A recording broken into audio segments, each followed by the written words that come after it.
Hey everybody, Sarah here. Back in 2017, when Laurel and I started Movement Logic, we felt that movement teachers were being shortchanged by the available continuing education options out there, and we wanted to fill that gap. Now here we are 5 years later, and I'm very proud of the tutorials we've created so far. What's really exciting is, together with Jaisal Parikh, we're launching a brand new hip and SI joint tutorial. In the movement world, the hips and the SI joint get a ton of attention. But at the same time, we see loads of injuries and misinformation all over the place. So what's going on? Clearly, there's some sort of disconnect and an information gap happening. As some of you might know, I have had several hip surgeries, including a hip replacement about 10 years ago. I don't blame my yoga practice for it because there's a meaningful genetic aspect, but I certainly don't think that my years of deep hip openers particularly helped. In large part because the way I practiced leaned into my hypermobility instead of working on the stability and the longevity that my body really needed. There's a lot of unlearning for a lot of us to do around things like hypermobility, SI joint pain, sciatica, yoga butt, and other hip-related concerns. So with that in mind, Laurel, Jaisal, and I have created a free HIPS mini course video series for you, in which we address these topics and more, including gender bias and inclusivity, whether we store emotions in our hips, and why demonizing the SI joint is not particularly helpful. Right now, you can sign up for the free mini course, and by doing so, you'll get a discount code for $25 off our full hip and SI joint tutorial. This tutorial is a 4-hour course that includes the anatomy and normal structural variations of the pelvis that can determine how a person might be able to move, how injuries happen, as well as how we experience pain, and of course, a whole lot about how movement can be a solution to specific obstacles like SI joint pain, sciatica, and yoga butt, and tons of exercises for you to try out. If you're interested in learning a more thoughtful approach to movement solutions for yourself and your students, sign up for the mini course and get your $25 discount code for the full tutorial. The link to sign up is in our show notes, or if you follow us on Instagram at Movement Logic Tutorials, the link to sign up is in our bio. And now it's time for today's episode.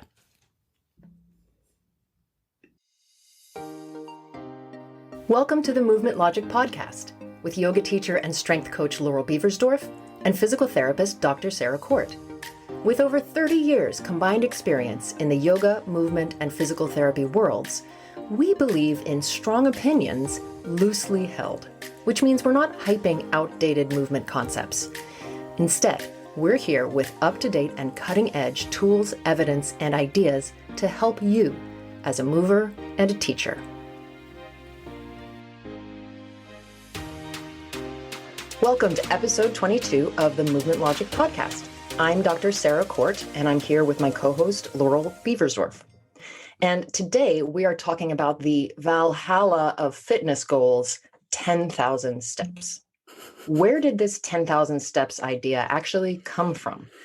The answer, if you don't know, the answer might surprise you. It sure as heck surprised me. I was like, wow, that's really, really random. With that said, we're also going to investigate the value of step tracking generally, and walking for exercise. How many steps do we actually need, right? Is 10,000 really the true number?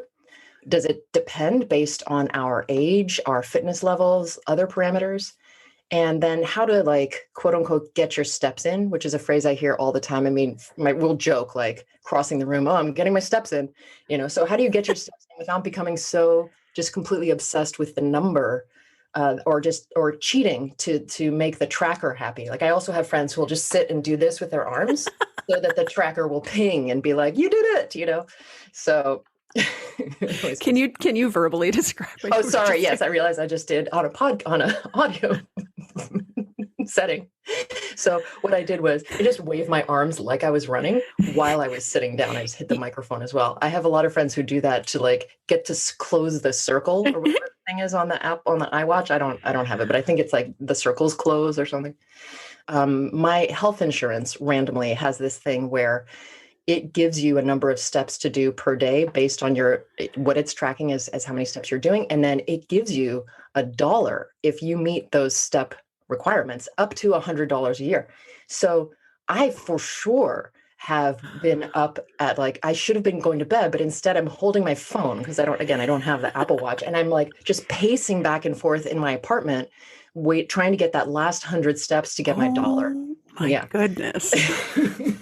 So, clearly I'm motivated by money, but we're going to look at like all this sort of step tracking and how useful walking is as a, general fitness way to exercise. So as you all know by now, Laurel and I are coming at this from different perspectives. I'm a physical therapist. Laurel is a strength coach and a yoga teacher. And while we decided on this topic for our conversation, we haven't had this conversation before. Neither one of us, I don't think, particularly tracks our steps. I know that I don't really anymore, except for when I'm getting paid to do it. But this is a very popular fitness convention, and we both have some opinions about it that we want to share with you. So let's do what we do, movement logic style, and dive in a little deeper. 10,000 steps a day has become a benchmark that a lot of people use as a way to stay, quote unquote, healthy and to make sure they get enough movement into their day. There's recent research that estimates over 500 million people worldwide use a step tracking device, which is kind of wild. It's a lot of people. So, Laurel, I have a question for you. Do you know how and when and where this 10,000 steps number originated? Now, she may not remember this, but I accidentally gave Laurel a clue because she asked me to share the research paper that came up with this number. And I had to tell her I couldn't because it's not a number that research came up with. Yeah, because you know what I was going to say is I thought it was a marketing device from Fitbit. That would be my guess. Oh, like Fitbit itself came up with 10,000. Was Fitbit the first tracking device that was like really super popular? In the digital age, probably yes. But I think there were much more sort of simple things like that didn't like sync with your phone and things like that sort of prior to this. Okay. Okay. So the answer to that is no, that's not the correct answer. Okay. Do you have any other guesses apart from Fitbit came up with it? No, I don't. I can't imagine how you would even test that. But anyway. There's literally no chance that you would come up with this answer on your own. Listeners, I made up 2 possible sources, and then I have one that is the correct answer. So I'm going to read these 3 options to Laurel, and you can play along at home. And Laurel's going to guess which one she thinks is the correct answer. Okay, here we go. So is it option A, as part of the promotion for the 1994 film Forrest Gump, in which Tom Hanks memorably runs back and forth across the country for, I think, 3 years, Nike developed the first ever pedometer that clipped onto a sneaker. It was so successful that it sold out in days. Nike's ad campaign used footage from the film and the tagline, 10,000 steps a day, just do it. Ooh. Okay, so that's option 1. That's option 1. Or A, rather. Option A. Option B, in response to growing concerns over the health of everyday Americans, President Lyndon B. Johnson introduced the President's Challenge in 1968 that aimed to encourage all Americans to, quote, make being active part of their everyday lives. Participants would receive awards based on their activity level that they would manually record in a log. One of the awards was for walking at least an hour and a half each day. And when pedometers were later developed, that was translated into 10,000 steps. Okay, so that's B. Or C, in response to the popularity of the 1964 Olympics, Japanese company Yamasa created the first ever step tracker called Manpokai, which translates to 10,000 step meter. The marketing slogan, "Let's walk 10,000 steps a day," was catchy and inspiring, and it became a fashionable fitness goal for everyday Japanese people. In addition, since 1,000 is a lucky number in Japanese tradition, this number of 10,000 was seen as auspicious. Okay, so is it A, Forrest Gump and Nike? Is it B, Lyndon B. Johnson and the President's Challenge? Or is it C, the 1964 Olympics? What do you think? Wow. So one of them is like a corporate marketing scheme. The second one is this U.S. government initiative. And the third one is like an international Olympic thing. I'm going to go with A because I feel like the corporations really know how to drill ideas into people's heads. That's an excellent answer. Unfortunately, is incorrect. Okay. Dang it. I wonder what everybody at home listening guessed. But the correct answer is C. It was this Japanese company that created the first ever step tracker in 1964. So actually, this answers your prior answer of like, did Fitbit come up with the first one? No. They've actually been around since 1964, believe it or not. Wow. Yeah. Even before Lyndon B. Johnson's whole thing. Yeah. Yeah. So wait a second. But my question now is like the 10,000 steps thing. Yes. I didn't hear about it until like the mid 2000s. Yeah. Well, yeah, I'm sorry, the mid 2000 aughts, the mid aughts. Yeah. Me neither. And I think part of that is, I think this sort of was a campaign or a trend that happened in Japan in the 60s and wasn't really absorbed into broader culture. And I got to say, I don't actually know why it suddenly became a thing in the 2000s. That would be a really interesting. I feel like it might have been the smartwatches. Like right around the time of the Fitbit is when I started hearing about it. Yeah. Like my sister-in-law had a Fitbit and she was always, leaving after dinner to go get her walking, which is great, but she wanted to get her steps. Get your steps in. Yeah. So let's talk about the research around this number of 10,000 steps. So this number, and maybe this has to do, maybe this is related to your answer. This number has been adopted by the World Health Organization and HHS, what does that stand for? That's just the American version of the World Health Organization. So they've adopted this number as a goal, but it's not actually based on any factual evidence. A lot of research initially compared doing 10,000 steps with 5,000 steps or 3,000 steps and concluded that 10,000 steps was better for your health. But that doesn't tell us the value of, 8,000 or 12,000. So the 10,000 just keeps being reinforced with this idea of like, the more that you exercise, the healthier you are.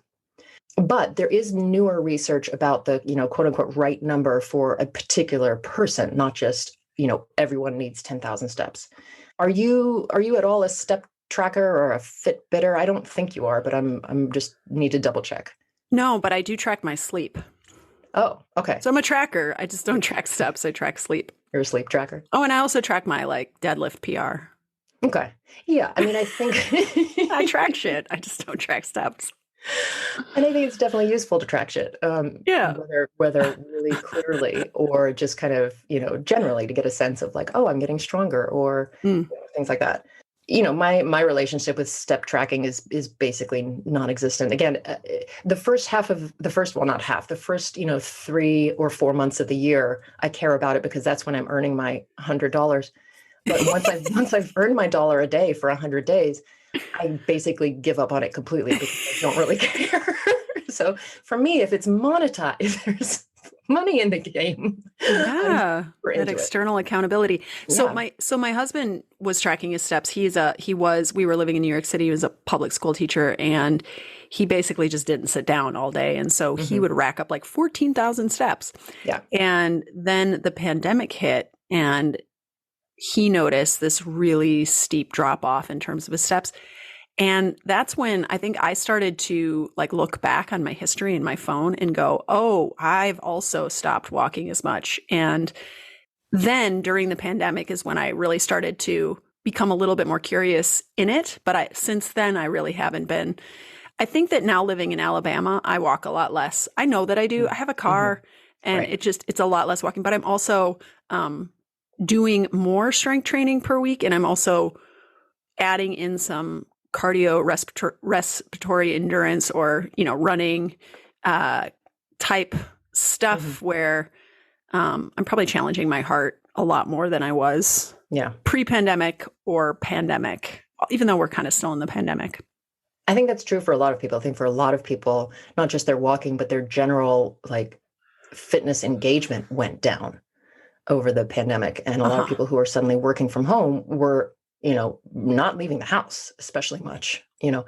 I definitely see that with patients that I'm seeing in the clinic who are coming in and they're like, yeah, for the past 2 years, I just really haven't exercised as much as I used to, or I used to go to this class, but then the class stopped happening, or things like that. Mm-hmm. And I, like you, I live in a place where I have a car. And so I definitely walk a lot less than I did when I Yeah. lived in New York.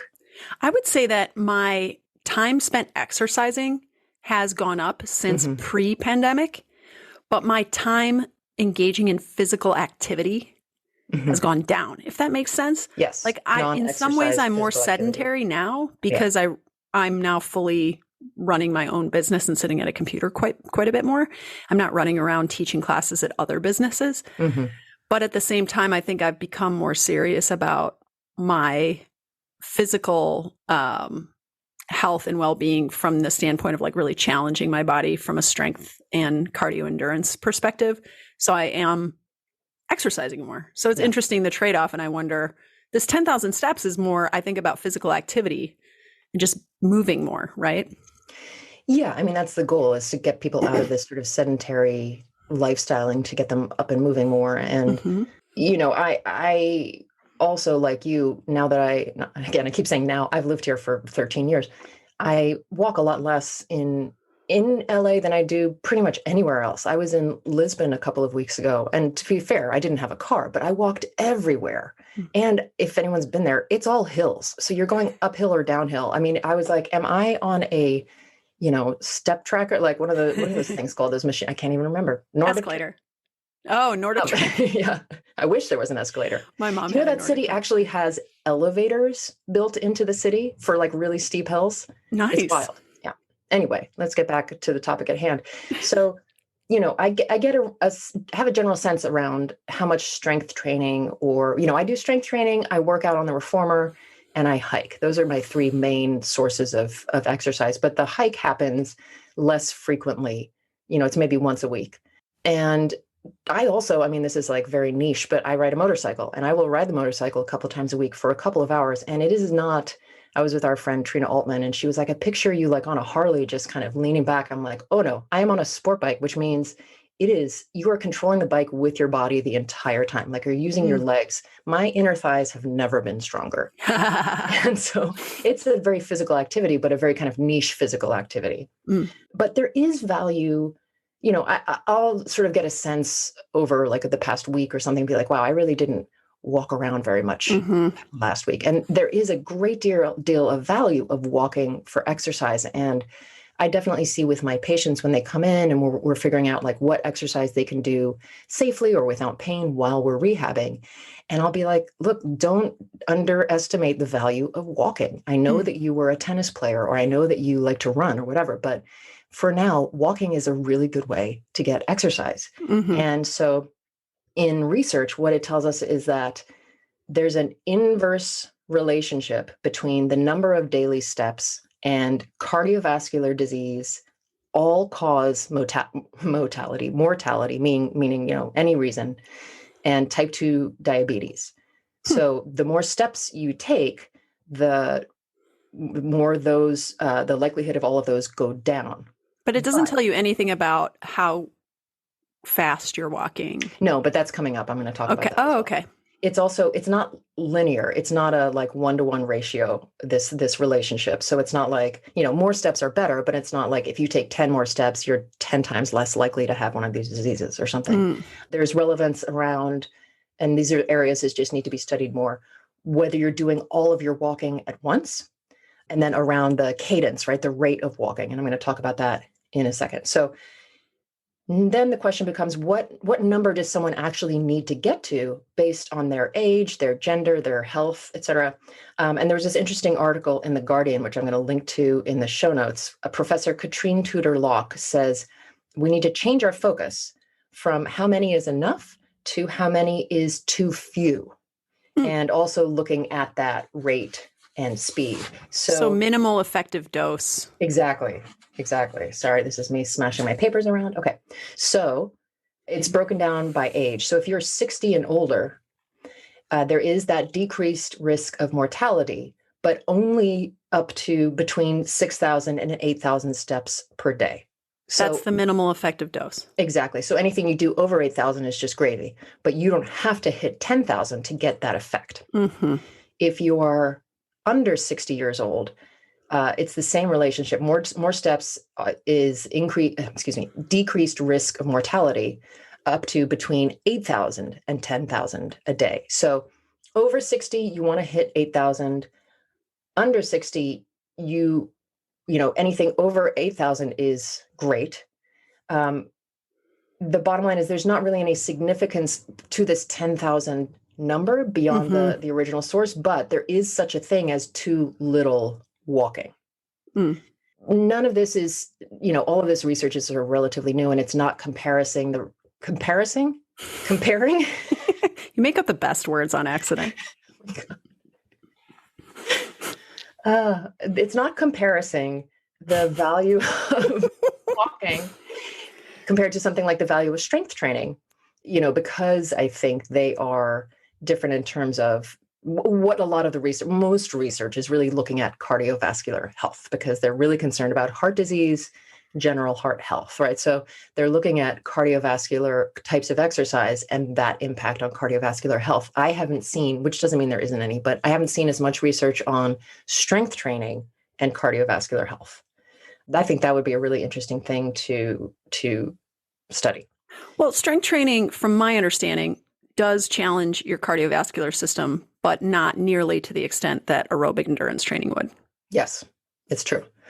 But I wonder also then if it would have to be some sort of long form study where they looked at people who are strength training and then how many of them actually developed heart disease and things like that, right?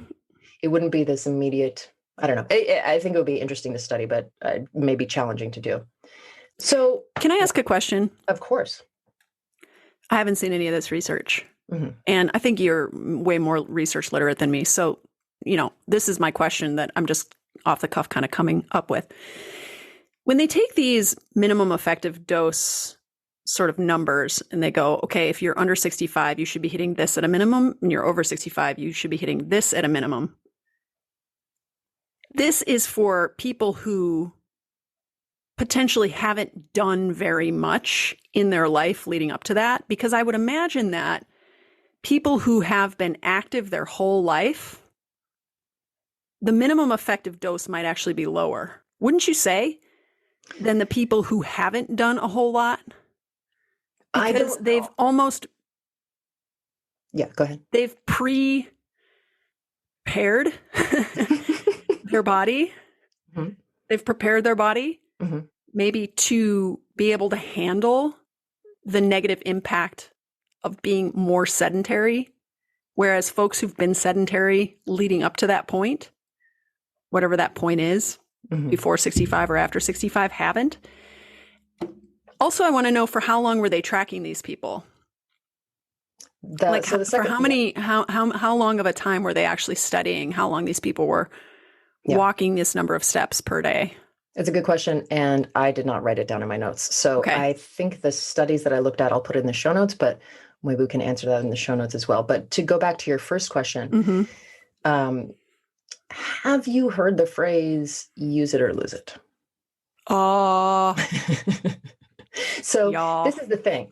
On a sort of, so I want to go micro and macro. On a micro scale, what they have found, and this is a bit of a bummer, is that even if you and I do a strength training workout that's, a lot of work and it's 45 minutes, if I then spend the rest of my day sitting down, it doesn't really matter that I did that workout in terms of, I believe, cardiovascular health or just health generally. On a macro scale, if I've been generally extremely healthy my entire life in terms of the amount of exercise or the amount of sports I played or whatever, yes, that sets you up to be in a really good position because you're not starting from this 0 point. But when they look, they'll do like an MRI of a 70-year-old cross, like through their thigh, for example, so that you see the bone in the middle, you see the muscle, and you see the fat around it. And for there's this really famous picture of like a 70-year-old who is a triathlete, and it's, there's the bone, and the bone actually looks super healthy, unsurprisingly. And it's a lot of muscle and a little bit of fat. And then they side by side compare it to a 70-year-old person who's sedentary. And as you would expect, the bone is not as strong. There's not as much muscle. There's more fat infiltration into the muscle tissue. So it's not that I think the numbers are just sort of like, you do have to continue to be active in order to continue to stave off concerns around cardiovascular health. I don't think it's like your savings account where you've just banked all of this and then you can coast for the rest of your life. I think it generally sets you up to be in a much better position if you have, because your health is probably better. Your habits are already there. They're ingrained. But it's not like you hit 60 and then if you sit down for the next 25, 30, 40 years, it's totally fine because the first part of your life, you worked out a ton. Yeah. So what I do know is that we lose cardiorespiratory capacity much faster than we lose strength and muscle. Mm-hmm. And so a lot of these losses, which in the strength and conditioning field are called detraining, but what we might generally know as deconditioning, happen at different rates depending on the system involved.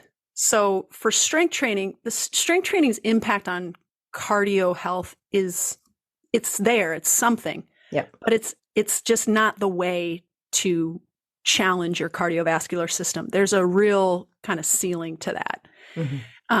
Where you're going to hit the ceiling and then you're not going to be able to push it any further than that. So, because you're never going to reach a high enough VO2 max while you're strength training to improve that. VO2 max is the rate of oxygen. Yeah, the amount of oxygen your body is able to use as fuel. Oxygen uptake, I think, is a nice, more friendly term to use instead of VO2 max. So the amount of oxygen your muscles are able to use to propel you, that your whole system, your whole body, your system of systems is able to use to keep you moving forward while you're running, for example. And the better you get at being able to utilize oxygen, the more your cardiovascular abilities improve. Yeah. Strength training, you're going to hit a ceiling really quickly on your VO2 max if that's all you're doing. Yeah. And so they find that people who do cardiorespiratory endurance training and strength training tend to see more benefits in their ability to perform cardiovascularly than they do in their abilities to perform well in their strength endeavors and their strength performance. However, I have heard that people with cardiorespiratory, higher levels of cardiorespiratory endurance who are doing cardiovascular training recover faster in their rest periods while strength training. So that's interesting. Oh, interesting. And completely anecdotally, I have found that my strength training has made the hiking that I do, that is, uphill, better. I fatigue much less quickly and I recover much more quickly. And it's not because I'm doing any more hiking than I'm doing. I can only attribute that to the strength training. Yeah. Definitely cardiovascular or cardiorespiratory endurance training is indicated. I'm sorry, strength training is indicated for cardiorespiratory endurance athletes. What the strength folks, unfortunately, are often, I think, erroneously touting on Instagram and the internet is that cardio will wreck your strength gains, which is not true. And my question to those folks is, how long do you want to live well? Because if you're actually never challenging your cardiorespiratory system, you're more likely to get heart disease. You're more likely to have vascular disease. So do you want to have huge ripped muscles now and then have heart problems later? No. Or do you want to actually be able to do all of this for longer? And maybe recover between your sets faster too, right? So do you happen to know where that idea came from? Because I've never actually heard that, but that's unfortunately, it's kind of baked into the literature. So the textbook, the NSCA textbook, The Essentials of Strength and Conditioning, talk about combination training. So combination training is when you combine cardiorespiratory endurance training with anaerobic training or strength training, for example, is a form of anaerobic training. And the idea is that it only works in one direction. Kind of what's communicated is that it's best for cardiorespiratory endurance athletes or cardio endurance athletes to do strength training because the strength training supports the biomechanical demands of running, for example. You're maybe less likely to suffer the types of injuries that runners suffer if you have stiffer tendons, if you have stronger muscles, and maybe stronger bones, right? Honestly. And that all makes sense. Then they find the opposite is true. Now, keep in mind, this is a textbook written for athletes, and there's really no distinguishment made between like our high school or recreational athletes and our Olympic athletes. It's just for all athletes. The idea is that if you don't want to hurt your performance as, say, an Olympic weightlifter, which is a high velocity strength, basically a performance of high velocity strength, you shouldn't do cardio endurance training, certainly not before you do your high velocity strength training. And kind of what's communicated is that it's just not valuable really for your performance in that particular sport. And then we could extrapolate that out to, other types of strength performance athletes. That doesn't include like our soccer players and our basketball players and our volleyball players. Those are athletes that actually need both aerobic and anaerobic capacity, and sometimes in equal measures, actually. Depending. So soccer would be a little bit more aerobic, and I would say like volleyball and basketball would be a little bit more anaerobic, especially volleyball. Anaerobic meaning your body's not using oxygen to create energy. It's creating energy much quicker. And so this is more explosive, max effort, single event type, like jumping up and hitting a ball, jumping up and blocking a ball. This is where heavy strength training and high velocity strength training is probably going to make a bigger impact on the performance for that athlete. Whereas soccer, you're running the length of an entire soccer field. Your heart better be in really good shape for that kind of a thing. The idea espoused in the textbook is that for strength athletes, so think Olympic weightlifters, power lifters, things like that, cardiorespiratory endurance training will make no positive impact on your performance. So this is where this perspective on athletic training, I think, becomes really myopic and potentially damaging, because ultimately, if we're training some high school athlete or recreational athlete, performance in their sport is such a small part of what we're actually preparing them for in their life. And even if we're talking about high performing athletes, aren't we also potentially trying to facilitate health and longevity for the whole person all of the time? It's just really, I think, damaging and myopic to go, cardio doesn't matter. You don't need to run. Just lift weights. It's like not true. You need to be challenging your heart. Right. And strength training isn't going to do it. You're going to hit a ceiling, and you should probably be doing a little bit more than that. And the CDC, the Centers for Disease Control, episode, whatever, we talked about how much should you exercise. I can't remember what episode it was, probably around 10 or 11. Yeah. Recommends 2 times a week strength training, but then is it like between 45 and 150 minutes of cardiorespiratory endurance? And if it's 45 minutes, it's intense, so you can't have a conversation. And if it's 150 minutes, which is quite a bit longer, it can be less intense, but you actually have to do much more of it, right?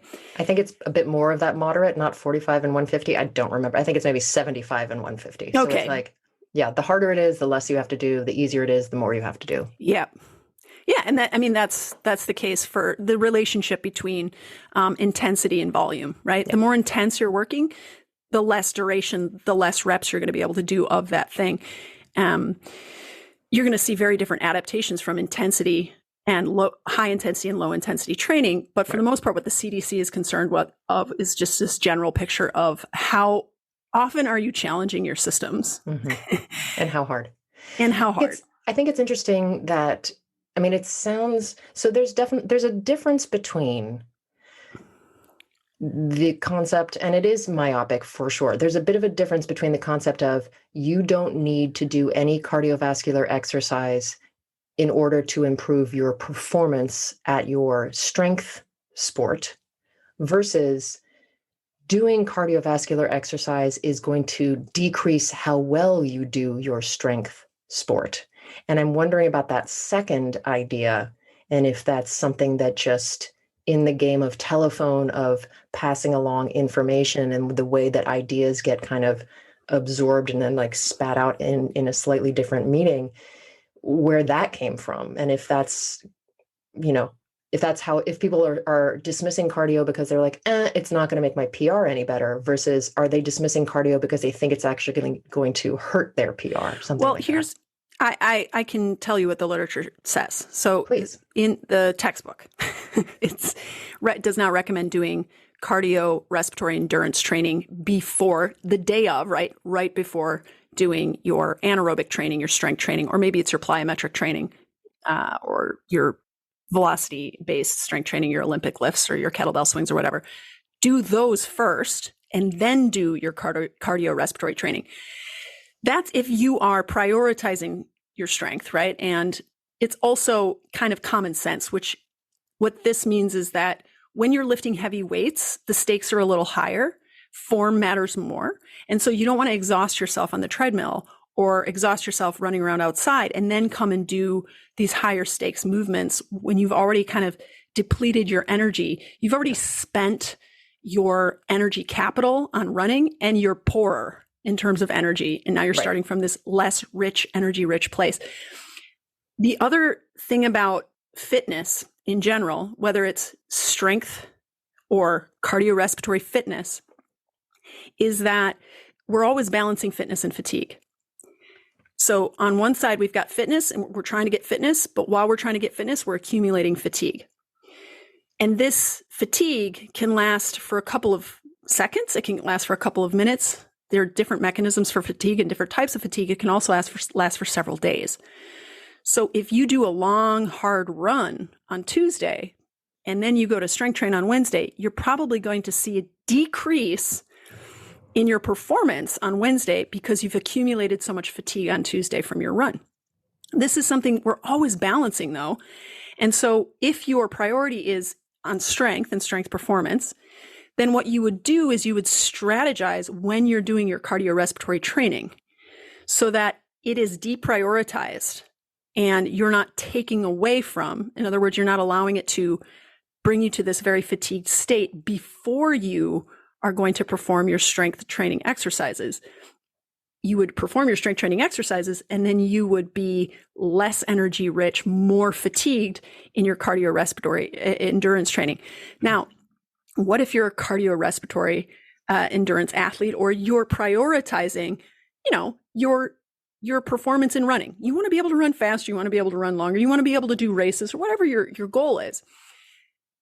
You wouldn't necessarily start with your run and then do your strength training even there, right?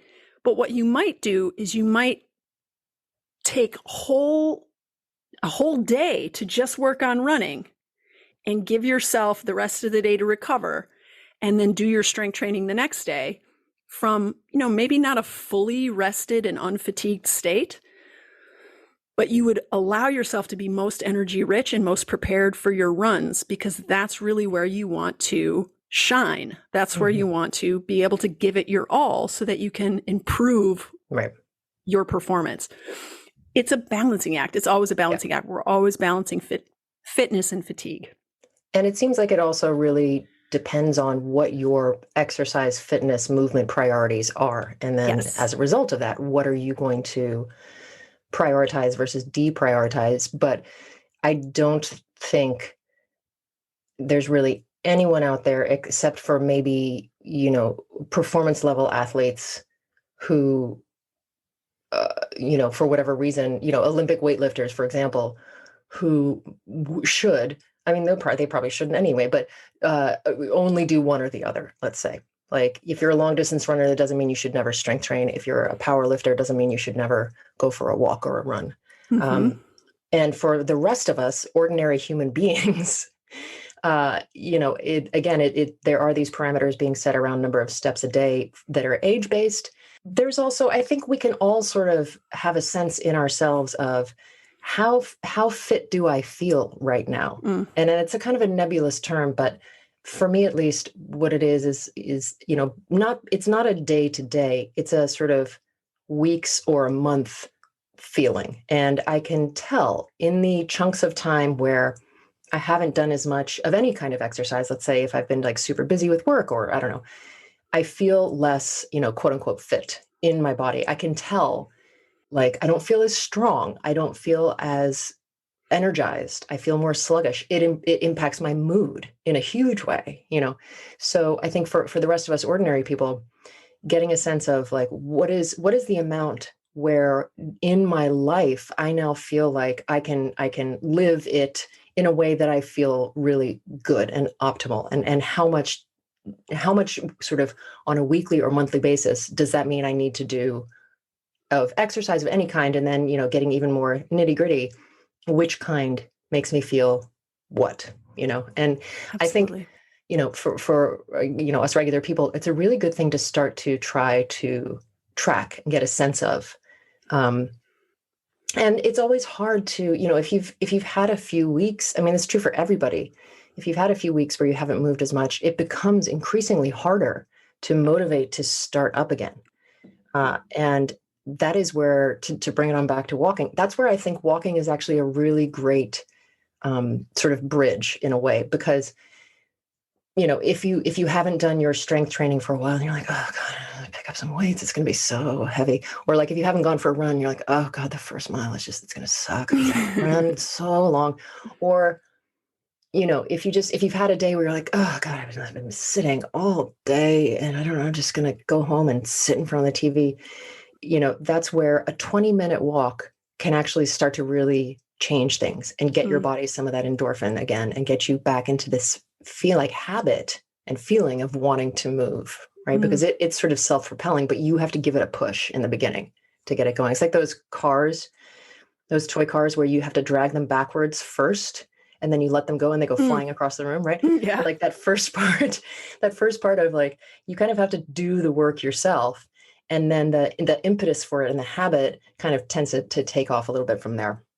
So I have another question for you. What are some ways to get more walking into your life without being, hyper focused on this number or, getting your steps in or things like that? Do you, Laurel, have any habits that you try to use or that you suggest to people that emphasize just kind of that getting up and moving around, separate from these are the, times that I'm saving for exercising, working out? I don't necessarily, like, for example, I'm not a super like Katie Bowman type person where If people don't know, remove all the furniture from my living room so that I have to sit on the floor, or like park 3 miles before I get to the grocery store so that I have to walk the 3 miles to the grocery store and load up my backpack with my groceries and then hike the remaining 3 miles back. But I think those are cool things to do, and they're really clever ways of really combining the work that you need to do in your life, or even the relaxation that you're going to do in your life, with more physical activity / just more movement, right? Yeah. So for me, what I do is I allow my mental health and that feeling state that you described of like, how fit do I feel? Mine often is how satisfied and happy, or maybe happy is like the wrong word, like just how positive or how good maybe do I feel right now? And if the answer is not great, then my next question is, how long have I been sitting at this computer? When's the last time I went outside?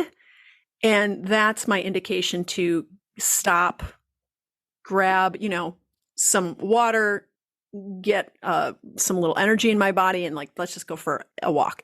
And the walk could be around the block and take me 10 minutes, or the walk could be all the way along the trails of this land preserve I live next to and be an hour and a half, or anywhere in between, depending on how much time I have. I really allow my mental health to sort of spur me to get outside. That's big. And then usually when I'm outside and I'm not doing putzing around the yard or whatever, I'm walking. And walking for me is really, really beneficial for just my mental health. Yeah, absolutely.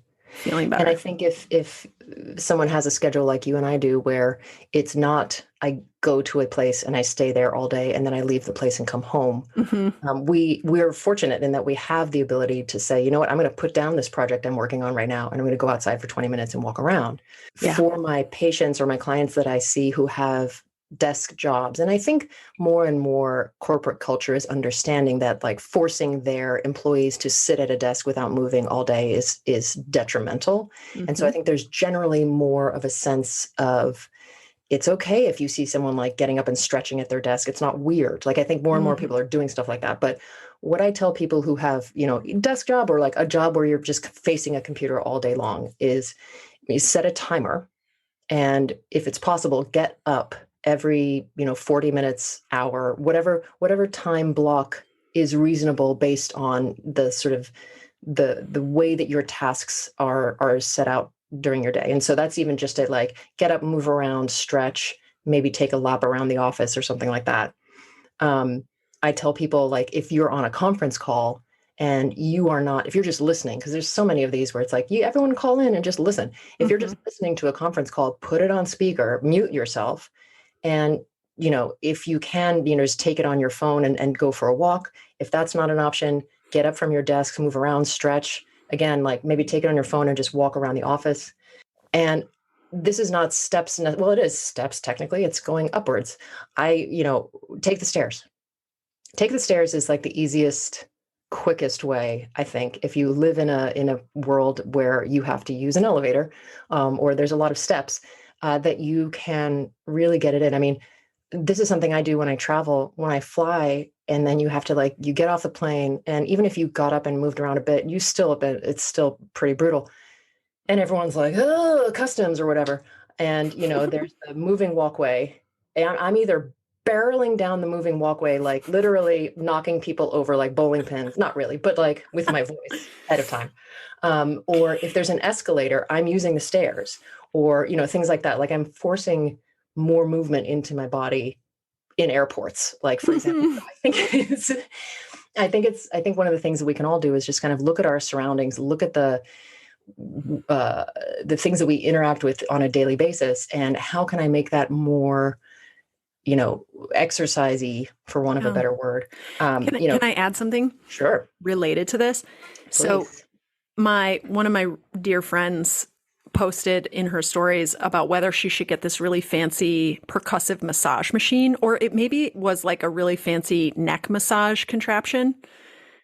And my knee-jerk reaction was no. And then she was like, wait, why? And I was like, oh, I actually have to be thoughtful about, like, why? And I thought about it and I was like, well, one, this might be overpriced. It looks like it feels great.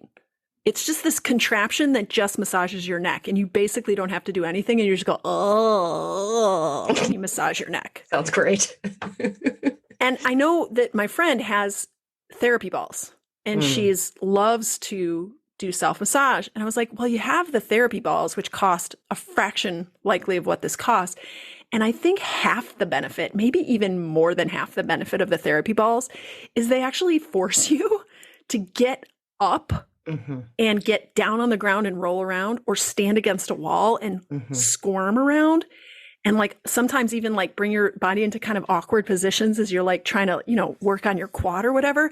I feel like that might be the majority of the benefit of them, is that because they're so basic and so effective and so affordable too, these are really positive traits, and they actually get you up and moving in addition to the ball getting your tissues moving, right? And it feels good, and all the good benefits of that. Yeah. Yeah, I think that's true.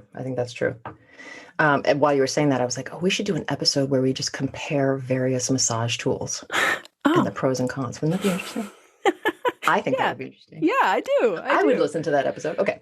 All right. So that's sort of that's it from me, at least. The sum up of, do I have to do 10,000 steps, is the shorter answer is no. The longer answer is, if you're over 60, then this is just from the research. If you're over 60, you want to get to at least 6,000. If you're under 60, you want to get to at 8,000. More than that is gravy. Less than that is not nothing, but it's not doing as much. And also, like, if you have a week where you don't walk as much, you'll be fine. Like, I think sometimes we get so hard on ourselves, and that's where people get like, they have this thing to track as an accountability tool, but then they also become like a slave to the accountability tool, where they're like, Right. well, I can't sit here and talk to you because I have to go take my walk and get in my last 1,000 steps, right? So we always want to my feeling is, we always want to make sure that our exercise goals, our fitness goals, are making our life better. Meaning also, like, we can be more present because we feel better, because we're in a good mood, because we were able to do our exercise. But I'm not going to, be hard on myself if I had a week where I didn't do as much as I wanted to, right? It's just, we gotta account for life. Right? Yeah, absolutely. Absolutely. Can I ask, I want to add something that I wanted to add before, but I didn't. And it's kind of going back to something that we were talking about quite a bit earlier. And then I also want to ask for just a little clarification of something you said. So the first thing I want to say is, we were comparing the detraining, the speed of detraining, or the speed of deconditioning that happens between the cardiorespiratory system and the muscular system, with regards to how we might lose cardiorespiratory endurance faster than we would lose, say, strength or muscle. We should do a whole episode on detraining and whatnot with strength, or maybe I'll do a solo episode on it. With bone, again, bone is a very different tissue than muscle and protein. Bone is muscle protein. It's a very different tissue in the sense that it's during the growth phase of bone that we have the most potential to improve our bone size, which is potentially the biggest factor with regards to bone strength. And so this happens around puberty, before our bones stop growing. And so I just wanted to say that when we're talking about how much we need to do in order to not backslide and enter a deconditioned state, it really depends on the system that we're challenging. Bone strength later, after bone growth stops, right after the bones stop getting actually bigger in diameter or longer in length, is largely, I think, dependent on bone density, right? And the laying down of collagen, right? And so that's something that we get from strength training. It's something we potentially get from impact training as well. And what I think we're largely trying to do as we especially approach older age is prevent bone loss, right? And so that can happen while we're trying to prevent muscle as well. And depending on the type of impact training, it can also be kind of coupled with a more cardiorespiratory stimulus as well. But I guess when we talk about like how fast we're going to lose something, we should really get maybe a little bit more specific about what we're trying to maintain. So in this episode, we're talking about just physical activity, just being more physically active, walking being a very low intensity physical activity that we could just simply probably most of us be doing more of. But if we're talking about bone strength and we're talking about strength, walking probably isn't going to be the way that we increase those capacities and the way we prevent detraining or deconditioning of those particular capacities. I just wanted to kind of go back to that. Absolutely. And not only is it not likely, it's just not. It's not going to it. And Amen. And I talk to a lot of my older patients who they're like, yeah, I love to go on walks and I go to yoga. And I'm like, you need to start lifting heavy things. You absolutely need to. It's not a question of maybe. Yeah. So yes. Yeah. Awesome. The other question I have for you is, you said something along the lines of, if you do your strength training workout, but then you do nothing for the rest of the day, it's almost as if the strength training workout never happened. Is that true? Well, okay. But that is speaking. Wait a second. I need to look, I'm quoting in a very generalized way, but there is research around, it's not like it didn't happen in terms of like your bone density and your strength, but it's not erasing the detrimental factor of Got it. when I sat down for 9 hours. Yes. And sitting down for 9 hours is still detrimental. It's not erased by strength training. I'm so glad that I asked for clarification because yes, that makes total sense. Yeah. Cool. Yay. Cool. Woohoo. All right, everybody. Well, a note to you, you can check out our show notes for links to references that we mention in this podcast. You can visit the Movement Logic website where you can get on our mailing list to be in the know about sales on our tutorials. You can watch the video version of this episode if you want to see what our faces look like while we think out loud and what our recording spaces look like. I recently got a reformer in my office here at home, which I'm very excited about, but it means the Tetris that is going on in this room that you can't see, but I am looking at has gone up a level. Like, remember when Tetris was like, oh, now I'm on a hard, oh God, they're coming faster. And it's really quite manic in here. Thank you so much for joining us on the Movement Logic podcast. Finally, it helps us so much if you like this episode or any of our episodes to subscribe and rate and review on Apple Podcasts, on Stitcher, on Spotify, wherever you get your podcast. If you have a question that you'd like us to discuss, one of the easiest ways to get it to us is pop it in that review that you're going to write about how much you liked this episode, because we read them and makes our little hearts just a little bit bigger to know that you are also enjoying the podcast. Write a review. Thank you all so much, and we'll see you next time.